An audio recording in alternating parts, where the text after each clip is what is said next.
En plana cultural parlem de cinema i parlem del nou superheroi de la Marvel, Dogman, un jove mossegat per un chihuahua que aconsegueix diferents poders, com per exemple olorar droga o marcar el territori amb el seu pixum.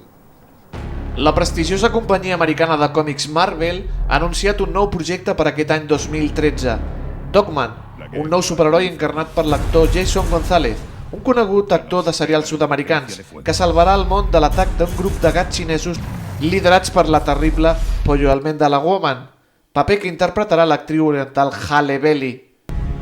El personatge, basat en la mascota de Stan Lee, adquireix els seus poders canins després de ser mossegat per un chihuahua. Al igual que aquests gossos, Dogman és un ésser compacte i elegant, amb ràpids i potents moviments i expressió descarada. Aquests animals, poc amics dels desconeguts, reaccionen d'una forma contundent davant d'allò que els desagrada. De la mateixa manera, Dogman intentarà combatre el crim organitzat de la ciutat de Chickland City.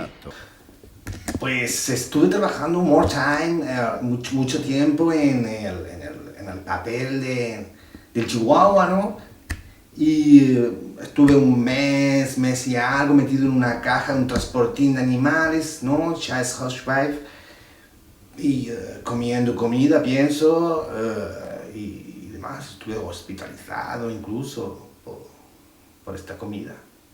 Yo venía de series sudamericanas que tienen un presupuesto, un cost más bajo. No mames, güey, la Halle Bailey, pinche cabrón, está bárbara, me puso todo berraco, güey. Estos gringos, cabrones, lo tienen todo bien montado, siempre todo a lo grande, todo muy bien. Trabajar con ella ha sido todo un lujo, un placer. Y recuerdo que se cerró la puerta del transportín y no... Estos cabrones se fueron, ¿no? Y me dejaron allí, estuve como unas 48 horas, ¿no? Allí gritando y... Bueno, se pasa mal, ¿eh? Bueno, aún así... los perdoné, ¿no? Me llevo bien con ellos, espero que me llamen, ¿no? Hay un proyecto ahí para los Vengadores, la segunda parte, y yo a lo mejor puede que salga de la mascota de Hulk, o a ver si encuentro un hueco, ¿no? Entre tanto superhéroe. La companyia Marvel no ha descartat de moment els rumors que apunten que aquest personatge s'incorporarà a la llista del grup de superherois Los Vengadores a finals del 2015.